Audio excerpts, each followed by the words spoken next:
네, 안녕하세요. 메가MD 약대 합격 엑스포 강연을 맡은 메가MD 신촌피트 종합반 원장 양정모입니다. 반갑습니다. 자, 제 강연은 초시생분들이 좀 끝까지 집중해서 들어주셨으면 좋을 만한 내용으로 구성되어 있습니다. 아마도 피트 이제 고득점 그리고 피트 득점을 하기 위해서 좀 어떤 학습을 진행을 해야 되는가에 대한 부분들을 제가 여러분들께 전달 드리기 위해서 나왔습니다. 자, 초시생분들 같은 경우는 아마도 빠르게 공부하신 분들은 작년 3월부터 시작하신 분들 계실 거고요. 그리고 올해 1월부터 시작하신 분들 계실 겁니다. 작년 3월부터 시작하신 분들 같은 경우는 한 이론 3회독 정도 진행이 끝나셨을 시기가 됐고요. 그리고 본인 과목별로 개별 노트가 좀 정리가 어느 정도 되어 있는 수준이 되셨겠죠. 그리고 올해 1월에 학습을 진행하신 학생분들 같은 경우는 이론이 1회독 정도 완료가 되셨을 걸로 생각이 듭니다. 자, 이제 이론이 좀 어느 정도 완료가 됐기 때문에 우리 초시생분들 가벼운 마음으로 기출문제를 좀 풀어보려고 도전하실 거예요. 그런데 막상 풀어보니까 어떻던가요? 잘 안 풀리시죠? 옆을 보면 재수생들 같은 경우는 뭐 기출문제뿐만이 아니고 뭐 예상문제 같은 것들도 좀 수월하게 풀어나가는 모습을 보면서 스스로 상당히 조마심을 느끼거나 아니면 초조함 같은 것들을 좀 많이 느끼실 텐데, 제 강연을 들으시고 그런 분들이 그런 부분 없이 좀 좋은 결과를 올해 좀 내셨으면 좋겠다라는 생각으로 강연을 시작해 보도록 하겠습니다. 자, 그럼 바로 시작할게요. 자, 먼저 여러분들, 초시생분들이 좀 가장 좀 잘 모르시는 게 피트에 대한 성적과 그리고 학생분들이 좀 어떤 식으로 구성되는지에 대한 부분들을 좀 잘 모르실 거예요. 그래서 그런 부분, 기본적인 부분들을 먼저 설명드리고 나서 제가 아까 하려던 얘기들을 좀 마저 해보도록 하겠습니다. 자, 피트 시험 같은 경우는 작년 기준이에요. 작년 기준으로 15,107명 정도가 시험 응시를 했고요. 그 중에서 상위 11% 정도 되는 수준이죠. 약학대학 선발 인원이 1,753명입니다. 그래서 1,753명이 약대에 입학하게 되는데요. 자, 이 중에서 우리가 특별 전형 인원을 빼게 되면 약 피트 응시 인원 중에 상위 9%에서 10% 정도 되는 인원이 일반 전형으로 약대에 입학한다라고 여러분들이 생각하시면 될 것 같아요.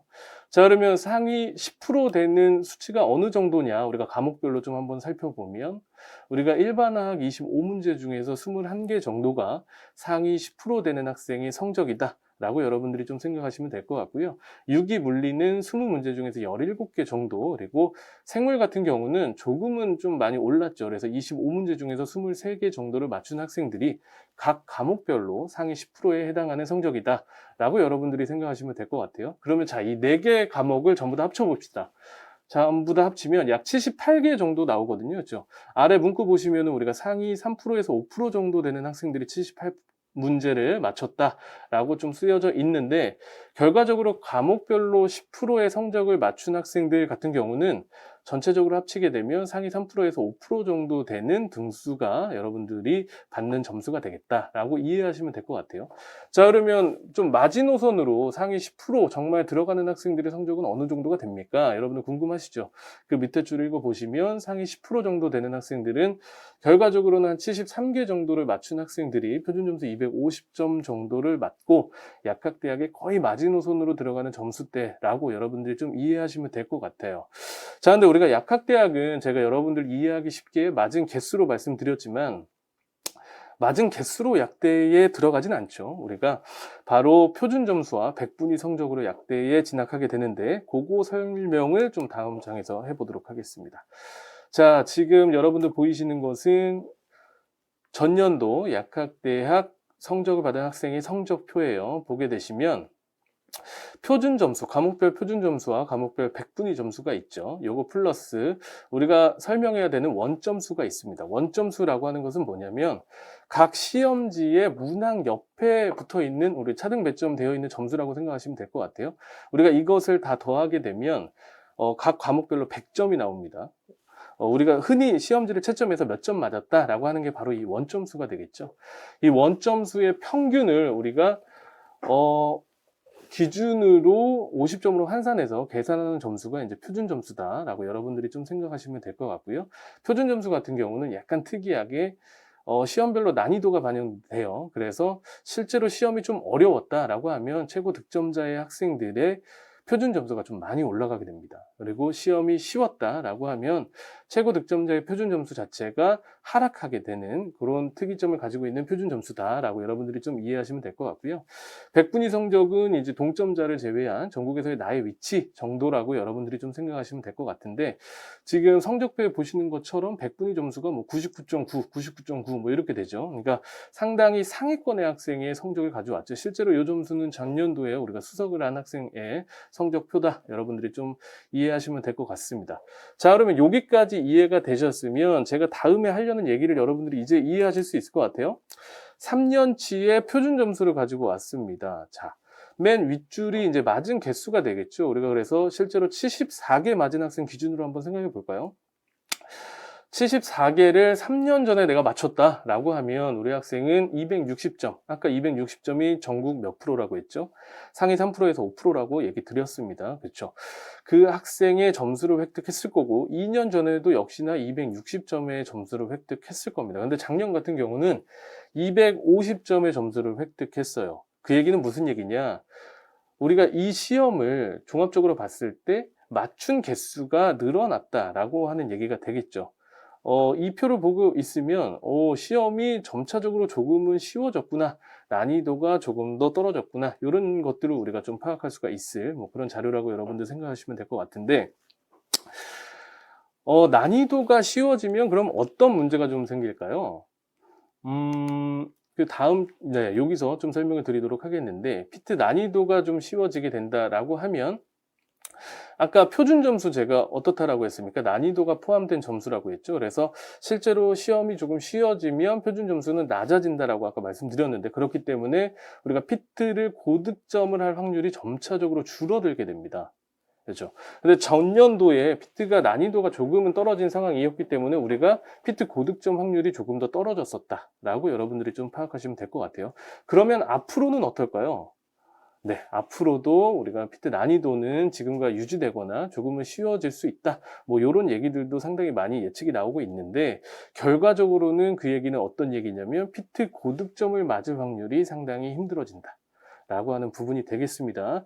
자, 그리고 아까 제가 피트 점수, 표준 점수 얘기하면서 시험이 쉬워지면 점수대가 낮아진다라고 얘기했고요. 결과적으로는 우리 학생들이 좀 이제 점수 차이가 크게 벌어지지가 않는 상황이 나타납니다. 그렇기 때문에 약학대학 입시 측면에서도 상당히 좀 피트 난이도가 쉬워지면서 입시 자체가 좀 어려워지는 이런 상황까지 좀 진행이 될 거고요. 그리고 한 문항의 변별력 자체가 상당히 커지기 때문에 우리가 피트 학습량 자체는 좀 실수를 줄이기 위해서 점차적으로 좀 많아지는 뭐 이런 현상까지도 예측해 볼 수가 있겠네요. 그래서 결과적으로는 우리 피트 난이도가 어려워지면서 피트 난이도가 쉬워지면서 우리 학생들은 점차적으로 약대 입시라든가 아니면 준비하는 것 자체가 상당히 조금 버거워지는 상황이 계속적으로 이어질 것이다 라고 좀 예측이 됩니다. 자, 그렇다고 해서 우리가 성적을 못 맞을 수는 없죠. 결과적으로는 우리가 고득점을 획득을 해야지 약대를 진학할 수 있는 거고, 지금 가져온 표는 제가 작년도에 신촌피트 종합반 학생들의 평균치를 가지고 그래프로 좀 나타내 본 겁니다. 우리 학생들이 성적대는 이제 좀 알았을 거고요. 그러면 그 성적을 맞추기 위해서 어떤 노력을 해야 되고 언제쯤 그 성적이 오르는지에 대한 설명을 지금부터 드릴 텐데, 지금 그래프 보시면 아시겠지만 전년도에 비트를 시작한 학생들 같은 경우는 성적이 5월에서 6월 정도에 상승한 것으로 보여집니다. 제가 아까 지금 현재는 여러분들이 기출문제가 좀 풀리지 않을 거라고 얘기를 드렸죠. 아마도 5월, 6월 정도 된다라고 하면 여러분들 좀 어느 정도 문제가 좀 풀리실 거예요. 그리고 올해 1월에 시작한 학생들 같은 경우는 7월에서 8월 정도의 성적이 올라가는 구간으로 조사가 됐습니다. 자, 그러면 우리 학생들은 왜 이 시기에 성적이 좀 상승을 할까요?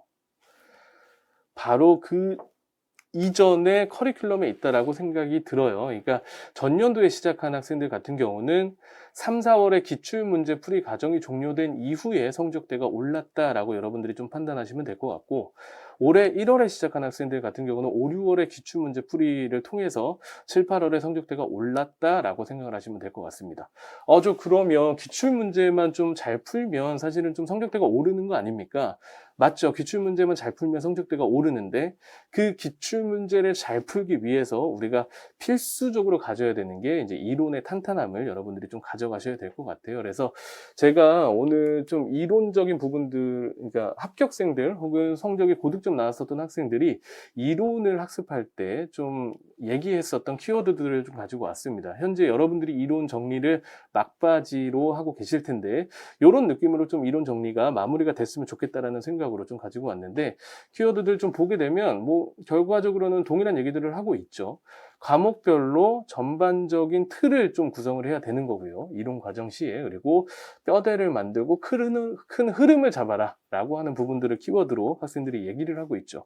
그리고 이런 것들을 다음에 지속적으로 반복적으로 학습을 하기 위해서 노트를 만들고 그것을 단권화해라. 이것을 이해와 암기를 통해서 학습이 진행이 돼야 된다라고 하는 키워드들이 이론 학습 때 진행되어야 되는 내용들이라고 생각이 들어요. 그래서 여러분들이 지금 마무리하고 있을 때 이런 부분들을 이해하시고 이론을 마무리하신다라면 분명히 좀 기출 문제를 좀 수월하게 학습을 좀 진행을 하실 수 있으실 것 같고요. 그리고 그 이후에 성적 상승 구간에서 성적 상승이 원활하게 이루어질 것이라고 생각이 듭니다. 자, 그러면 조금만 더 자세히 좀 살펴볼까요?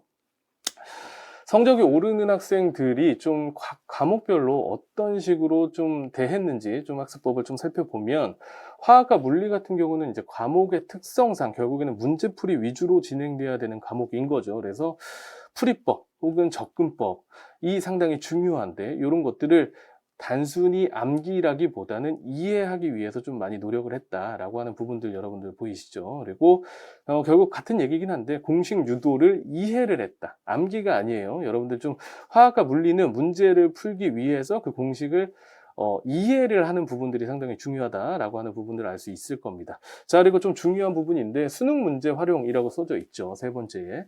자, 보시면은 화학과 물리 같은 경우는 우리가 고등 과정 이 좀 연계되는 이제 과목들이잖아요. 그렇다 보니까 만약에 내가 좀 기본기가 부족하다라고 한다라고 하면 우리가 수능 문제들에 좀 도움을 받을 수도 있습니다. 그리고 실제로 뭐 화투라든가 아니면 물 원투 같은 경우는 여러분들이 좀 개념적으로도 이해하시고 문풀까지 도움이 된다라고 하면 충분히 여러분들의 성적을 올리는 도구로서의 활용도가 높을 수 있을 것 같고요. 그리고 반복과 실수 줄이기라던가 아니면 유형별로 정리 패턴화, 이런 내용들이 사실은 상당히 이 과목을 접할 때 중요한 내용들이다라고 여러분들 생각하시면 될 것 같습니다. 학생들이랑 좀 얘기를 해보면 화학과 물리 같은 경우는 사실은 푸는 문제들이 이제 계속적으로 풀다 보면 어떤 한 유형들이 좀 만들어진다라고 하죠. 그래서 패턴화가 돼서 이 문제를 풀기 위해서 어떤 식으로 내가 풀어야 되는지를 학생들이 문제만 보고서라도 나중에 좀 잘 파악할 수 있을 정도의 수준까지 좀 정리하고 많이 푸는 연습들, 기계적으로 푸는 연습들이 좀 필요한 과목이다라고 여러분들이 생각하시고 접근하시고 학습하시면 좋을 것 같습니다.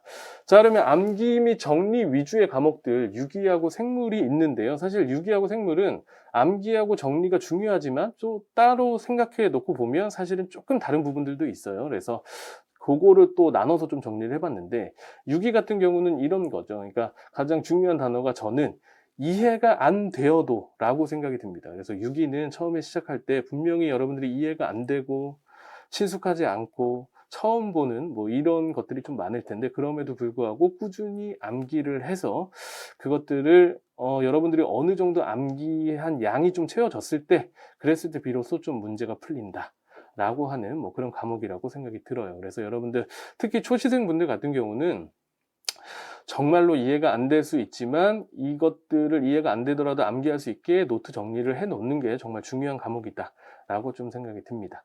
자, 생물은 반대죠. 생물은 이해가 잘 되실 거예요. 대신에 너무 이해되는 양이 많기 때문에 우리가 그것을 전부 다 기억하기가 쉽지 않았을 겁니다. 그래서 생물 같은 경우는 그 많은 학습량을 노트에 정리하고 여러분들이 여러 번 돌려서 반복적으로 암기하는 학습법이 좀 필요한 과목이죠. 그래서 이렇게 여러분들이 학습을 진행을 하시면 될 것 같은데, 뭐 그렇습니다. 지금 초시생 같은 경우는 사실은 이제 8월 달에 시험을 봐야 되기 때문에 학습적인 시간이 좀 많이 부족할 수가 있어요. 내가 지금 제가 이렇게 말씀드린 방법대로 모든 과목을 공부하기 좀 힘들 수가 있습니다. 그래서 우리가 사실은 조금은 더 전략적으로 공부를 하면 좋겠는데, 수험생의 전략을 좀 세우려고 하다 보면 우리가 약학대학별로 학생들을 좀 어떤 식으로 선발하는지를 좀 살짝 아셔야 되겠죠. 우리가 37개 약학대학 중에서 가중치를 반영하는 대학이 총 26개 학교가 있고요. 그중에서 생물화학, 생물유기, 생물화학 유기 이렇게 가중치를 각각 따로따로 반영을 합니다. 제가 생물 65%로 반영하는 학교들이 있다라고 얘기를 했는데 상대적으로 보면 생물 65%를 반영하는 학교들이라고 하더라도 그 다음에 가중치 반영 비율이 높은 과목이 화학이에요. 결과적으로는 가중치를 반영하는 26개 학교 중에서 거의 대부분이 생물과 화학을 반영하는 학교들이 많다라고 여러분들이 생각하시면 될 것 같고, 생물과 화학은 절대 못 보면 안 되는 시험 과목이다라고 하는 부분들을 여러분들이 좀 인지하셨으면 좋겠습니다. 자, 그리고 옆에 보시면 물리 반영 비중이 15% 이하인 곳 얘기를 하잖아요. 총 7개 학교라고 얘기를 했는데 우리가 4개 과목을 시험을 보니까 가중치가 없는 미반영 학교 11개 학교는 각 과목별로 25%씩 반영이 되겠죠. 그런데 물리 같은 경우는 15% 이하로 반영되는 가중치가 있는 학교들이 있다라는 거죠. 단적인 예로 단국대 같은 경우는 물리 반영 비중이 5%입니다. 그러니까 한마디로 물리 조금 못 봤더라도 생물, 화학, 유기를 잘 봤으면 우리가 약대를 진학할 수 있는 학교들이 실제로 존재한다라는 얘기예요. 우리의 전략은 여기서부터 시작을 합니다. 그래서 여러분들이 지금 학습적으로 시간 안배를 할 때 제가 봤을 때는 생물과 화학 쪽에 가장 좀 많은 시간 투자를 하셔야 되고, 그리고 유기는 가중치가 반영되는 학교들도 있으니까 생물화학보다는 조금 적지만 그래도 물리보다는 좀 많게 여러분들이 시간 안배를 해서 학습을 진행하셨으면 좋겠고, 물리는 조금은 적게 학습을 좀 진행하시는 게 가장 좋을 것 같긴 한데, 근데 사실 가장 좋은 것은 우리가 생물화학, 유기, 물리를 전부 다 열심히 준비하는 거가 되겠죠. 우리가 아까 제가 표준 점수 기준으로 좀 얘기를 드렸는데, 100분위 점수 같은 경우는 4개 과목 중에서 골고루 맞은 학생들이 성적대가 높은 그런 점수이거든요. 그래서 100분위로 약대를 가실 수 있는 학생들 같은 경우는 4과목을 좀 골고루 학습을 진행하는 것들이 매우 좋은 방법이고요. 지금 제가 말씀드리는 방법은 초시생이기 때문에, 지금 내가 기본기가 부족하기 때문에 아까 얘기한 방법대로 학습을 진행하기 힘든 학생들에 한해서 지금 제가 제안 드린 대로 좀 시간 안배를 해서 여러분들이 생물화학 쪽에 좀 집중적으로 학습할 수 있는 시간을 좀 가졌으면 좋겠다라고 좀 얘기를 드리는 부분입니다. 자, 그러면 물리 같은 경우는 좀 어떻게 해야 될까요? 물리는 여러분들이 그 시험 실제로 이제 빈출되는 단원들이 따로 있어요. 그렇기 때문에 그런 부분들을 좀 집중적으로 학습을 해서 조금은 학습 시간을 좀 뺄 수 있는 방법들이 있을 것 같거든요. 그래서 요런 자세한 계획이라든가 이런 부분들은 여러분들이 학원을 찾아와 주시면 저희가 충분히 상담을 통해서 여러분들의 계획도 충분히 세워드릴 수 있도록 하겠습니다. 그래서 여러분들이 시간 안배는 요 정도로 하는 것이 좋지 않을까라는 생각으로 일단은 전략을 가지고 왔고요. 그리고 우리 학생들이 고득점을 맞기 위해서 가장 중요한 거, 결국에는 현장감이죠. 현장감. 우리가 현장감은 한 2가지 정도로 생각해 볼 수 있을 것 같아요. 학습 현장감. 그래서 첫 번째로는 내가 실제로 현장에서 학생들과 함께 학습을 하면서 옆에 학생들과 시너지를 낼 수 있는 현장감을 얘기하는 거고요. 2번째로는 실제 시험과 동일한 환경에서 테스트를 보면서 내가 테스트에 대한 훈련을 많이 하는 현장감을 얘기하는 거가 되겠습니다. 제가 학원을 운영하다 보니까 한 5월, 6월 이렇게 문제풀이 시즌에 학생들이 학원으로 찾아오는 학생들이 상당히 많이 있거든요. 혼자서 인강으로 공부하던 아니면 단과에서 학습을 하던 이렇게 학원 종합반 쪽으로 찾아오셔서 이 시간 재고 문제를 푸는 연습, 그러니까 현장감을 느끼기 위해서 학원으로 찾아오는 학생들이 상당히 많이 있어요. 그래서 이런 학생들과 좀 얘기를 해보면 우리 학생들이 이런 얘기하죠. 혼자서 공부할 때 계획 세우고 나름 만족하면서 충족했다라고 생각을 하면서 계획을 만족하면서 이제 진행을 했었는데, 학원 와서 현장감을 느끼면서 학습을 진행하다 보니까 본인이 혼자서 계획 세우고 만족하면서 했었던 학습 양보다 많은 학생들은 한 30% 정도 더 많은 학습량을 채울 수가 있더라라는 얘기들을 좀 많이 합니다. 그래서 현장감이 그만큼 좀 중요한 부분이라고 생각이 들고요. 그래서 지금 현재 혼자서 공부하는 초시생분들 많이 계실 거예요. 이런 분들도 여러분들이 현장감을 느낄 수 있는 어떤 방법이라도 좋습니다. 그래서 좀 선택하셔서 시간 재고 뭐 시험을 보는 연습이라든가 아니면은 주변의 학생들과 함께 학습할 수 있는 이런 환경을 조성하셔서 학습을 하시는 게 가장 좋은 방법이라고 생각이 들어요. 자, 그러면 이쯤에서 제가 정리를 한번 해보겠습니다. 피트 성적 향상을 위해서는 아까 얘기했듯이 과목별로 학습법을 충분히 알고 학습을 진행하는 방법 제가 말씀드렸죠. 그리고 여러분들이 전략을 세울 수 있다라고 하면 그 여러분들의 지금 현재 상황에 빗대어서 현재 상황을 확인하시고 좀 어떤 시간 안배를 하고 전략을 세울지 전략을 세우고 학습을 진행해라 라고까지도 얘기 드렸고, 그리고 마지막으로 학습 현장감에 대해서 충분히 말씀을 드렸습니다. 이렇게 다 말씀드렸는데도 불구하고 우리 학생들이 점수 못 오르는 학생들이 있죠. 그런 학생들 같은 경우는 일단은 아까 얘기했었던 현장감이 떨어지는, 그러니까 테스트를 계속적으로 피하는 학생들이 있어요. 이런 학생들 같은 경우는 절대로 이번 시험에서 좋은 결과를 내기가 좀 힘듭니다. 그렇기 때문에 여러분들이 테스트는 절대 기피하지 말아야 될 부분일 것 같고요. 그리고 좀 전략이 없는 계획이라고 해서 계획을 그냥 세우는 거죠. 오늘 뭐 생물 하겠다, 내일 화학 하겠다, 이렇게 해서 학습을 하다가 아, 생물 좀 지겨운 것 같아, 그냥 나는 내가 마음에 드는 거 할래 라고 하면서 계획을 스스로 바꾸기도 하고요. 뭐 이런 학생들은 사실은 성적대가 좀 쉽게 오르기가 좀 힘들죠. 네. 그리고 좀 아까 얘기했듯이 계획을 좀 본인 좀 적게 세워서 스스로에게 좀 만족하고 이런 학생들도 있는데, 이런 학생들 역시나 올해 좀 좋은 성적을 내긴 좀 힘들 수 있습니다. 그리고 이렇게 공부한 학생들은 본인 스스로 이미 너무나 잘 알아요. 그래서 상당히 초조해하고 초조한 마음을 가지고 이제 본고사장에 간다는 얘기죠. 그래서 좋은 결과를 내기 더더욱 힘든 마음가짐이 될 거고요. 그리고 좋은 결과가 나오지 않는다라고 하면 우리 학생들은 또 강사진을 탓할 겁니다. 그래서 나는 작년에 누구 수업을 들었는데 이렇게 좋지 않은 결과가 나왔다, 뭐 이런 식으로 강사진을 탓할 텐데, 여러분들 결과는 그런 식이 아닌 거 아시죠? 제가 얘기했었던 앞서 말씀드렸던 이제 올릴 수 있는 방법들을 다 한 학생들은 충분히 좋은 결과가 나오실 거라고 저는 생각을 해요. 자, 그래서 여기까지가 제가 여러분들께 전달드리고 싶었던 내용이고요. 그리고 이제 저희가 신촌 피트 종합반에서는 이런 좀 혼자 공부하는 학생들이 좀 힘들어 하시니까 이런 부분들을 이제 현장감을 높이기 위해서 실전 모의고사 반을 기획해서 3월부터 진행을 합니다.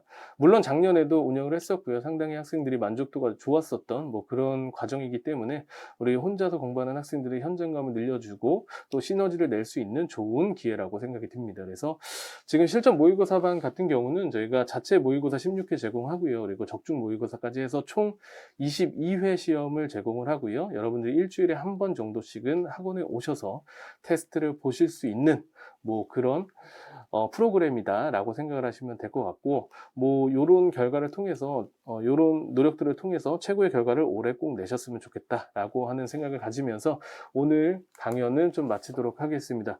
여러분들 긴 시간 시청해 주셔서 대단히 감사합니다.